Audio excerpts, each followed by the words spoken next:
Olá, doutores! Vamos começar a nossa segunda aula. E para essa segunda aula, eu gostaria muito de advertir que vão ter muitas informações, então se vocês precisarem voltar esse vídeo, por favor, façam. Se ainda assim as dúvidas não forem sanadas, me contacte. Me manda um e-mail, me manda uma mensagem via WhatsApp. Muito bem, uma vez que nós temos a equação que representa a posição do meu bloco a cada instante de tempo, nós temos que agora classificar ou dar nome a esses termos aí. Primeira coisa que vocês têm que ter em mente é que, como eu tenho uma função do tipo cosseno, o número que multiplica essa função, eu vou chamar ele de amplitude. E esse número ele é bem interessante porque ele é sempre positivo, portanto, novamente, o sinal dele não vai mudar em hipótese alguma, e ele representa um tamanho do pico, quando eu observar do ponto de vista da função cosseno. Ok, se vocês observarem aí o movimento do meu bloco, ele vai em duas extremidades. Em uma das extremidades é o ponto x0 e a outra extremidade é o ponto menos x igual a zero. E aí vocês me perguntam assim: professor, o senhor acabou de dizer que o x0 nunca pode ser negativo. E a minha resposta é a seguinte: realmente eu continuo afirmando aos senhores, quem é negativo aí é a função cosseno. A função cosseno ela atingiu o valor mínimo dela, que é menos 1. E, portanto, aí nesse ponto, o x de t nesse ponto vai ser menos x0. Não o x0 vai ser negativo. Quem vai ser negativo é o x de t nesse ponto. Pois bem, se vocês observarem ainda, nós temos uma outra coisa aqui, que é uma letra grega, que nós vamos identificar como constante de fase. Essa constante de fase ela é definida como sendo a posição angular na qual eu comecei a iniciar a contagem do tempo do meu movimento. Portanto, não necessariamente o meu movimento ele tem que começar, ou seja, o meu tempo para a contagem desse movimento tem que começar da posição, por exemplo, x igual a 0, que é na posição onde meu bloco está em equilíbrio. Tá? Eu posso começar a contagem desse tempo em qualquer posição, ou seja, o bloco pode estar em qualquer posição aí desse plano, sem problema. A única coisa que vai acontecer é que esse φ vai mudar de valor à medida que eu escolho um local para a contagem desse tempo. Então o φ ele tem essa aplicação aí. A outra coisa que vocês devem observar é que esse ômega ele é definido como frequência angular. Ele não está aí por acaso, não. Ele está aí por um propósito. Eu defini esse ômega porque eu já sabia o que iria acontecer nesse processo. Muito bem, por último, nós temos o tempo. E esse tempo, no Sistema Internacional de Unidades, sempre vai ser em segundos. Professor, agora que eu tenho deslocamento, ou seja, a posição do meu bloco em cada instante de tempo, eu também posso ter a velocidade. Aí eu posso dizer assim para você: muito bem, meu pequeno gafanhoto, isso é verdade. E para isso acontecer, basta que você derive o x em relação ao tempo. Fazendo isso, você vai perceber que derivar a função cosseno vai gerar menos a função seno. E agora você vai usar a regra da cadeia para derivar o que tem dentro da função, que no caso é ômega t. Deriva o ômega t em relação a t, vai sobrar apenas o ômega. E no final eu vou ter um valor que é menos x0 ômega t. Observa que esse x0 ômega t, novamente, ele é a amplitude da minha velocidade. Só que agora, a minha função da velocidade ela não é mais uma função cosseno, e sim uma função seno. Professor, qual é a diferença entre elas? Bom, a diferença da função seno para a função cosseno é somente aonde uma começa e aonde uma termina, tá? A diferença dos dois é de uma diferença de fase ou de uma diferença angular de π sobre 2. Tudo bem? Bom, vamos iniciar aqui só um segundo. Muito bem. Então vamos agora para a parte da aceleração. Para eu encontrar a aceleração, obviamente, basta eu derivar a velocidade em relação ao tempo, ok? Ou derivar duas vezes a posição em relação ao tempo. Para isso, eu vou chegar na seguinte expressão, novamente observando, derivo a função seno, gera uma função cosseno, e aí o sinal vai permanecer, derivo de dentro, vou ter somente o ômega ao quadrado. E eu observo novamente que o x0, ômega ao quadrado, é a amplitude dessa minha função que descreve a aceleração do meu bloco. Se você olhar para essa figurinha agora, você vai observar em vermelho a aceleração e em preto o deslocamento. Veja que o meu deslocamento aponta para um sentido e a minha aceleração aponta para o sentido contrário. Toda vez que o meu deslocamento muda de direção, a minha aceleração muda automaticamente também de direção. Um pouquinho mais retardado, muda também de direção a minha velocidade. Tá? Ora, a minha velocidade vai ter o mesmo sentido do meu deslocamento justamente por causa da diferença das funções seno e cosseno. Tudo bem? Vamos continuar. Eu gostaria muito de observar que, como esse meu movimento é um movimento repetitivo, eu tenho também uma outra informação que eu tenho que extrair desse problema físico, que é o período.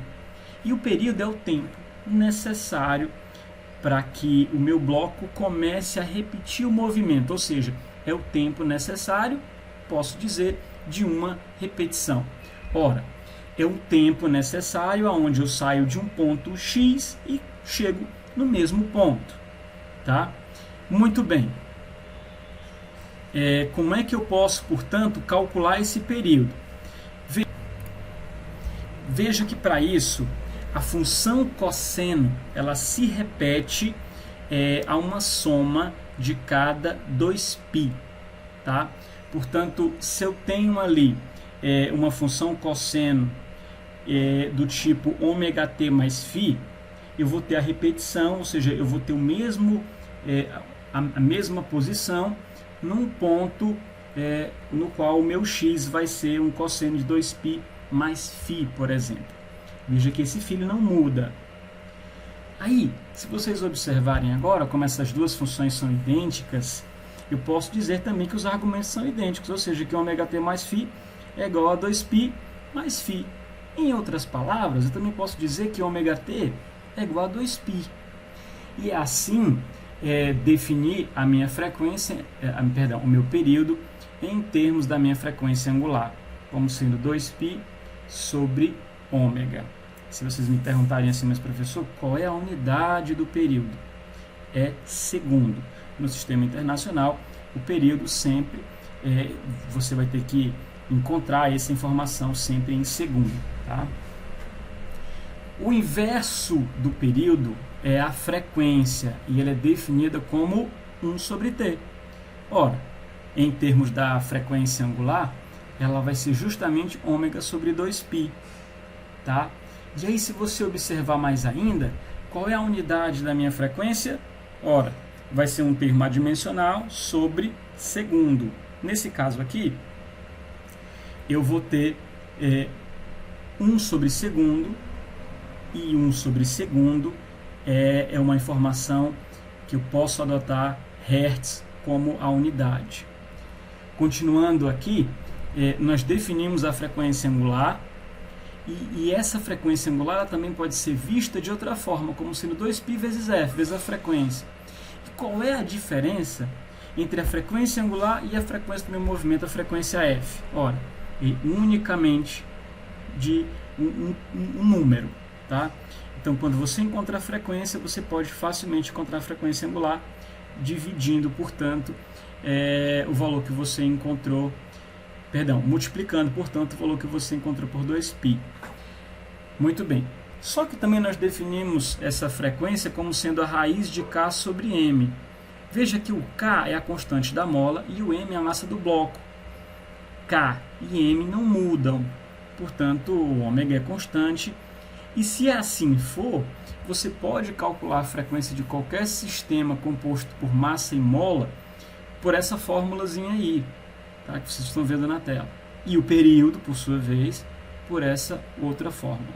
Então, seguindo, nós temos agora como montar a função no sentido gráfico. Tá? Então, graficamente, a função que representa a localização do bloco em função do tempo, ela é dada por uma função do tipo cosseno, como vocês observam aqui.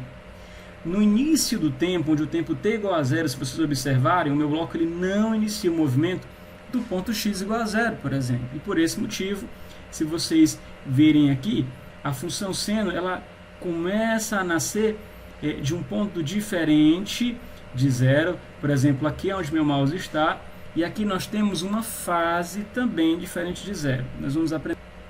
Observem também que a distância desse ponto máximo até o ponto x igual a zero, que é o ponto onde o bloco está em equilíbrio, ou desse ponto de máximo aqui até o ponto x igual a zero, vocês percebem que essa distância aqui vai ser justamente a minha amplitude.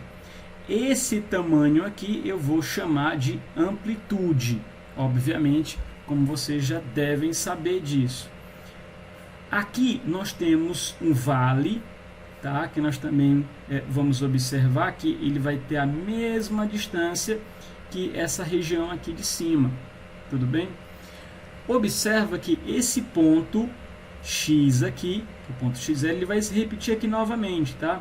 E esse é justamente o ponto no qual essa função descreve um período, ou seja, o tempo desse ponto até esse ponto aqui é o tempo necessário que o meu bloco descreva uma volta completa, e ele, a partir daí, vai começar a repetir o movimento dele. Então o período eu posso pegar em qualquer posição dessa função na qual o meu movimento ele começa a se repetir. Muito bem, qual é a outra informação que eu posso retirar desse gráfico aqui? Quando eu ploto as informações de deslocamento, velocidade, aceleração, eu também observo que essas amplitudes estão associadas a esses números que multiplicam a função seno e cosseno. Vamos observar aqui um exemplo. Veja que a velocidade máxima vai ser justamente onde o meu seno foi igual a 1. Observem isso. E o seno igual a 1 vai ser representado por essa amplitude que vai ser x0 mais ômega, uma coisa que nós já observamos antes, tá? A minha aceleração máxima também vai ser associada à amplitude do meu movimento. Ok? Eu observo ainda que à medida que o meu bloco ele passa da região de máximo e vai para a região de mínimo, ele passa pelo ponto de equilíbrio dele, ou seja, pelo ponto no qual o meu bloco estava em repouso. Nessa passagem, tá, esse ponto aqui, um ponto de inflexão, e ele corresponde justamente a uma velocidade mínima do meu bloco. Note ainda que a aceleração nesse ponto ela é zero. Então, toda vez que meu bloco passa por esse ponto de equilíbrio, ou ponto no qual o bloco estava em repouso, a minha velocidade ou ela vai ser mínima ou vai ser máxima. Veja que agora, quando o meu bloco ele sai da região no qual o meu deslocamento é o mínimo possível, na realidade recebe o menor valor possível, e aí ele vai novamente subindo até chegar na região de equilíbrio. Nós temos novamente aqui um outro ponto de inflexão, que é a mudança dessa região para essa outra. E aí nós temos que justamente nesse ponto a minha velocidade agora ela é máxima e a minha aceleração é zero novamente, tá? Vejam também que à medida que os meus deslocamentos são máximos, aqui no caso, a minha aceleração ela recebe o menor valor. Então nós temos alguns extremos associados aí. Tudo bem? Então, até os exercícios.